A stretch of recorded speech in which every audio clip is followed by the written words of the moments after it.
Grüße euch, liebe Zuseher.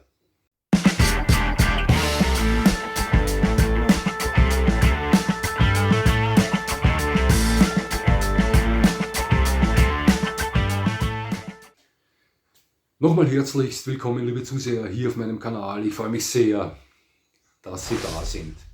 Mit Sicherheit kennen Sie die Daltons von Lucky Luke. Joe, William, Jack und Averell. Und genau die vergleichen wir heute miteinander. Ja.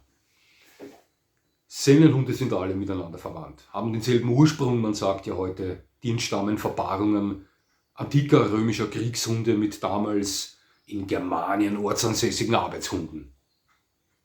Aufgrund verschiedener Aufgaben entwickelten sich da auch verschiedene Typen dieser direkten Vorfahren der Sennenhunde. Es gab da die großen, schweren, starken, die hauptsächlich schwere Karren zogen oder Wach- und Herdenschutzaufgaben zu erfüllen hatten. Die kleinen, triebigen, schnellen wiederum wurden mit Vorliebe als Hüte- und Treibhunde verwendet. Im frühen 20. Jahrhundert begann man damit, diese verschiedenen Typen dieser Hunde voneinander zu trennen, und es entwickelten sich 4 eigenständige Sennenhunderassen. Heute haben wir den großen Schweizer Sennenhund, den Berner Sennenhund, den Appenzeller Sennenhund und den Entlebucher Sennenhund, und genau die 4 werden wir heute miteinander vergleichen und sehen, was die miteinander verbindet oder unterscheidet. Kommen wir gleich mal zur Größe. Und hier macht der große Schweizer Sennenhund seinen Namen. Alle Ehre, denn der ist auch der größte. Er erreicht laut Rassestandard eine Schulterhöhe von bis zu 72 cm. Knapp dahinter der Berner Sennenhund mit einer Schulterhöhe bis zu 70 cm, etwas abgeschlagen. Hinten nach der Appenzeller Sennenhund, der erreicht bis zu maximal 56 cm Schulterhöhe. Ein bisschen kleiner noch der Entlebucher mit einer Schulterhöhe von maximal 52 cm. Also der große Schweizer Sennenhund vor dem Berner Sennenhund. Dann der Appenzeller Sennenhund und zum Schluss der kleinste, der Entlebucher Sennenhund. Beim Gewicht sieht das Ganze genauso aus. Denn auch hier ist der schwerste, der große Schweizer Sennenhund, der bis zu 70 Kilo schwer werden kann. Also das ist ein ziemlicher Brocken. Der Berner Sennenhund, der nicht viel kleiner ist, erreicht laut Rassestandard bis zu 50 Kilo. Ich sah allerdings schon schwerere Berner. Hier dann wieder etwas abgeschlagen der Appenzeller mit maximal 32 Kilo und gleich hinten nach der Entlebucher mit bis zu 30 Kilo Gewicht. Wir haben hier also den schwersten mit dem großen Schweizer, dann den Berner Sennenhund, dann den Appenzeller Sennenhund und zum Schluss den Entlebucher Sennenhund. Kommen wir mal zur Fellpflege. Eine klare Sache. Hier sticht einer dieser 4 besonders hervor. Und das ist klarerweise der Berner Sennenhund, denn der ist der einzige mit Langstockhaar. Alle 4 Sennenhunderassen verfügen über dichte Unterwolle. Doch der große Schweizer, der Appenzeller und der Entlebucher sind kurzhaarige Hunde, während der Berner ein langstockhaariger Hund ist und somit das am aufwendigsten zu pflegende Fell hat. Also klare Sache, hier ist der Sennenhund mit dem am aufwendigsten zu pflegenden Fell der Berner, und dann kommen die anderen 3. Jetzt kommen wir zum Bewegungsdrang. Sennenhunde sind generell bewegungsfreudige Hunde. Ja, das geht von eher gedämpft bis zu recht triebig. Und hier möchte ich sagen, dass der Sennenhund, der den geringsten Bewegungsdrang vorweist, meiner Meinung nach der große Schweizer ist. Ja, hat sicherlich auch mit der meisten Substanz, die er vorweist, zu tun. Ja. Auch der große Schweizer ist ein Hund, der gern mit ihnen unterwegs ist, der den einen oder anderen Sprint hinlegt, aber er ist kein überaus triebiger Hund. Der Berner Sennenhund ist nicht so triebig wie die Kleinen, aber er ist etwas bewegungsfreudiger als der große Schweizer. Dennoch würde ich sagen, dass sich hier die beiden kleinen Sennenhunde doch auffällig absetzen, denn besonders der Appenzeller Sennenhund kann ganz schön triebig sein. Nicht viel weniger triebig würde ich den Entlebucher Sennenhund bezeichnen. Also, für mich persönlich ist hier der triebigste dieser 4 Sennenhunderassen der Appenzeller, verfolgt von Entlebucher, dann kommt der Berner Sennenhund und das Schlusslicht ist der große Schweizer.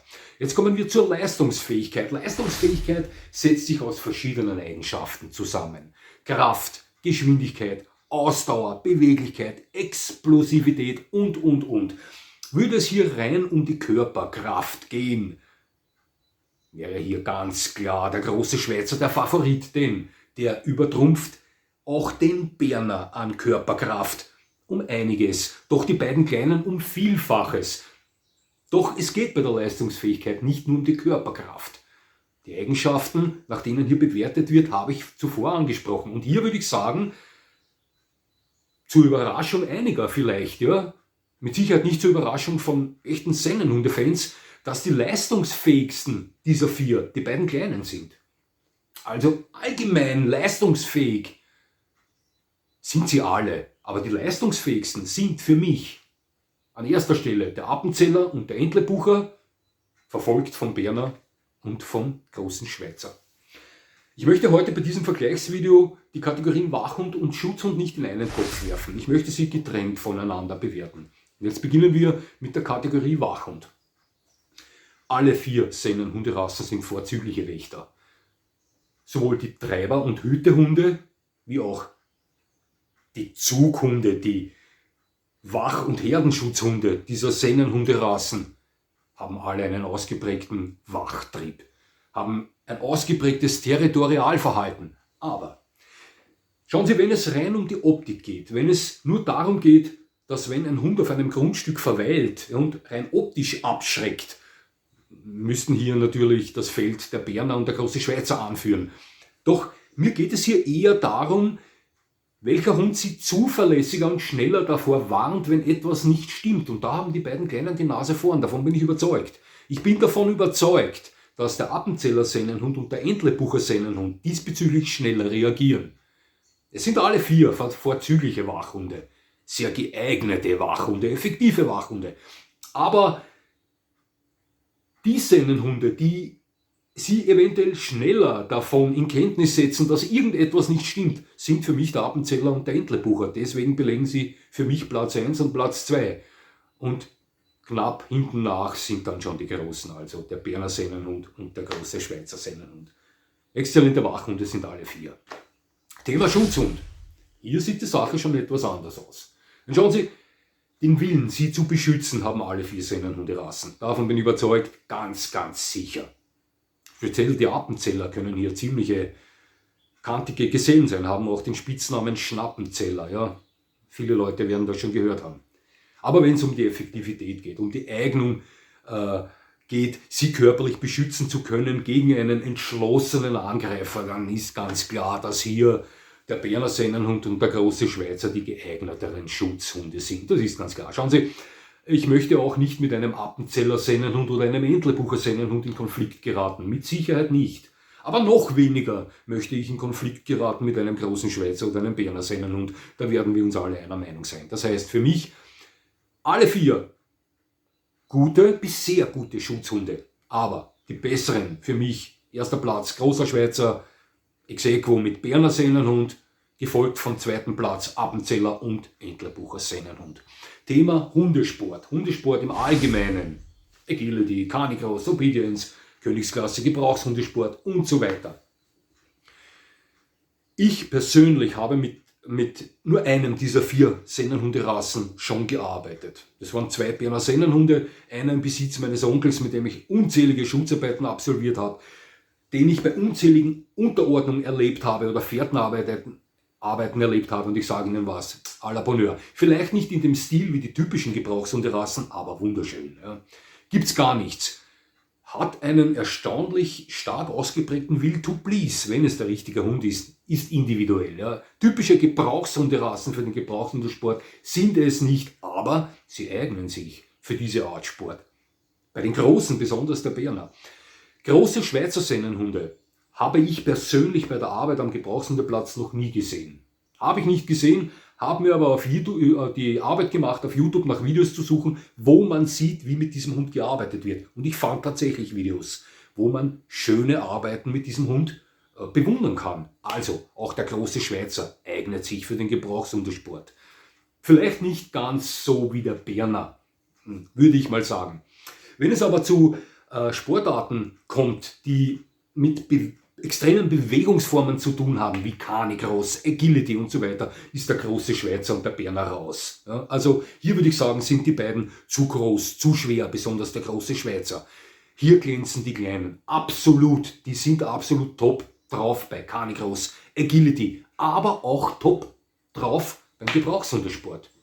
Ich sah Arbeiten von Appenzeller am Platz, da verdrehen sie die Augen. Deswegen würde ich sagen, generell gesehen, Hundesport generell gesehen, ob man es glaubt oder nicht, würde ich sagen, machen Platz 1 der Appenzeller Sennenhund und der Entlebucher und Platz 2 der Berner und der große Schweizer. Das ist meine Meinung. Familientauglichkeit. Hier verschiebt sich das alles ein wenig, denn ich würde behaupten, dass der große Schweizer von allen vieren der am familientauglichste Hund ist. Wieso? Nun, ich denke, in einem großen Familienverband mit vielen Kindern als Beispiel gebracht, nimmt der große Schweizer alles am lockersten. Er ist hier am entspanntesten, am ruhigsten. Den stört es am wenigsten, wenn Kinder laut schreiend, sie wissen schon, wie es ist, übermotiviert bei ihm vorbeilaufen, auch wenn er schlafen möchte. Ja? Der Berner funktioniert hier ähnlich wie der große Schweizer. Vielleicht nicht ganz so entspannt, aber ähnlich. Bei den beiden Kleinen sehe ich das etwas anders. Das sind typische Treib- und Hütehunde. Ja? Und hier kann es schon passieren, wenn die in einem Modus sind, wo sie Ruhe brauchen und 2, 3 Kinder laut lachend spielen, bei denen einmal zu oft vorbeilaufen, dass es sein kann, dass entweder ein Appenzeller oder ein Entlebucher kurz mal aufspringt und als Art Bestrafung einen der Kinder in die Fersen zwickt. Muss nie passieren. Aber passiert mit Sicherheit eher als bei den Großen. Ich würde sagen, familientauglich sind alle 4 Sennenhunde-Rassen. Da fährt die Eisenbahn drüber. Sind Top-Familienhunde. Aber der familientauglichste ist der große Schweizer, gefolgt vom Berner Sennenhund und dann kommen der Appenzeller und der Entlebucher. Das ist meine Meinung. Wohnungshaltung. Wenn Sie eine halbwegs große Wohnung haben, sind alle 4 dafür geeignet. Sie müssen ja sowieso mit den Hunden unterwegs sein. Also Sie kennen ja meine Einstellung dazu recht gut schon mittlerweile. Aber hier ist es ganz klar. Obwohl die Kleinen triebiger sind, ja, sind sie für die Wohnungshaltung geeigneter als die Großen. Schauen Sie, speziell der große Schweizer hat ziemlich viel Substanz. Wenn der irgendwo liegt und die Wohnung zu klein ist, müssen Sie über den ständig drüber klettern. Irgendwo, ja, die Kleinen sind vielleicht mehr unterwegs in der Wohnung, dennoch finden Sie sich schnell einen Platz, wo Sie nicht so stören, wenn Sie selbst in der Wohnung unterwegs sind. Sie wissen schon, was ich meine. Also bleiben wir hier am Boden. Ich würde sagen, für eine halbwegs große Wohnung sind alle 4 geeignet. Aber der Appenzeller und der Entlebucher eignen sich hier besser, also Appenzeller Entlebucher, als der Berner und der große Schweizer. Thema Haltung im Allgemeinen gesehen. Nun, ich würde nicht sagen, dass Sennenhunderassen unheimlich komplizierte Charaktere vorweisen. Individuelle Geschichte, wie ich schon so oft gesagt habe, ganz klar. Aber wenn wir strikt nach Rassestandard gehen, klar gehören die mit Gefühl dazu. Gar keine Frage. Speziell der große Schweizer kann eine ziemliche Portion an Dickköpfigkeit vorweisen. Dafür ist er bekannt. Aber der Appenzeller wiederum kann sehr schnell mal die Ellbogen ausfahren. Schnappenzeller kann ein Appenzeller Rüde, der bei uns in der Gegend herumläuft. Der Besitzer dieses Hundes hat sich zur Angewohnheit gemacht, am Feld mit dem Auto zu fahren und seinen Hund nebenher laufen zu lassen. Der darf das. Nur abrufen kann er ihn nicht, der folgt ihm nicht. Der schoss schon 2-mal in uns hinein und 2-mal kam es zum Kampf zwischen diesen Appenzeller Rüden und meinem Rüden. Ich traf ihn vor nicht allzu langer Zeit das 3. Mal. Dieses Mal dürfte er es sich gemerkt haben, denn dieses Mal hat er einen Bogen um uns gemacht. Also, ja, mein Hund ist keine gemähte Wiese, möchte ich so mal sagen, für gar keinen Rüden. Und das dürfte ihm nicht so geschmeckt haben, deswegen kam er nicht mehr näher. Aber das ist ein Rüde, der ist schon ziemlich kantig. Und wir haben auch eine Appenzeller Hündin hier. Und hier hat der Besitzer dieser Hündin immer zu kämpfen mit diesem Mädchen, egal auf welchen Hund die trifft. Die hat auch Ellbogen. Also die ist schon ziemlich schliffig unterwegs. Also wie gesagt, charaktertechnisch würde ich sagen, ist bei den Kleinen der Hund, der vielleicht etwas einfacher zu führen, zu handeln ist, der Entlebucher im Vergleich zum Appenzeller. Und bei den Großen der vielleicht etwas unkompliziertere Hund, der Berner. Aber hier geht es eigentlich nur darum, wir wissen alle, dass der große Schweizer, nicht jeder, aber vielleicht mehr dazu neigt als der Berner, seinen Dickkopf einzusetzen, ja, den dann wieder rausfischen, ja, wieder den Dickkopf abstellen und so weiter. Das kann schon eine nicht komplizierte Sache sein, ja, Sie wissen schon, was ich meine. Generell keine allzu kompliziert zu haltenden Hunde, möchte ich sagen. Dennoch gehören die mit Gefühl erzogen, das sind starke Hunde. Und aber die zwei einfacheren der 4 sind der Entlebucher und der Berner, würde ich so sagen. Ja, lassen Sie es so. Was haben wir jetzt unterm Strich? Wir sind fertig, ja, alle 4 sind sehr familientaugliche Wachhunde. Alle 4 eignen sich für die Wohnung, wenn die Wohnung halbwegs groß ist. Die beiden Großen sind fantastische Schutzhunde. Allerdings würde ich sagen, ist der Berner Sennenhund von den Großen der etwas geeignetere für den Hundesport generell. Ja. Ebenfalls für den Hundesport geeignet sind die Kleinen. Nicht nur ebenfalls für den Hundesport geeignet, sondern sehr gut für den Hundesport geeignet, möchte ich sagen. Aber sie haben vielleicht mehr Aufgabenbedarf als die Großen. Also die kleineren Sennenhunde müssen sich im Vergleich zu den Großen meiner Meinung nach mehr beschäftigen. Ja. Dass die da drinnen ganz klar bleiben in der Birne. Ja, zu den anspruchsvolleren Charakteren habe ich schon was gesagt. Ich würde sagen, dass der Appenzeller und der große Schweizer vielleicht charakterlich die anspruchsvollsten dieser 4 sind. Ja, individuell nochmal, ich möchte das nicht 1000-mal wiederholen. Mir gefallen alle 4 sehr gut. Und wenn Sie mich fragen, für welchen ich mich entscheiden würde von den 4, werden Sie es höchstwahrscheinlich schon wissen. Ja, für den großen Schweizer wahrscheinlich. Ich würde versuchen, mit ihm arbeiten zu können, würde mich an sein Tempo anpassen, aber er gefällt mir optisch am besten. Wunderschön empfinde ich alle 4, sind absolut tolle Hunde, da fährt die Eisenbahn drüber, aber ich würde mich für den großen Schweizer entscheiden. So, das war's mit diesem Vergleichsvideo. Ich möchte aber noch betonen, dass ich von diesen fehlenden Sennenhunderassen, nämlich den Berner, den Appenzeller und den Entlebucher, noch ein extra Video bringen werde. Wurde auch schon deswegen angeschrieben.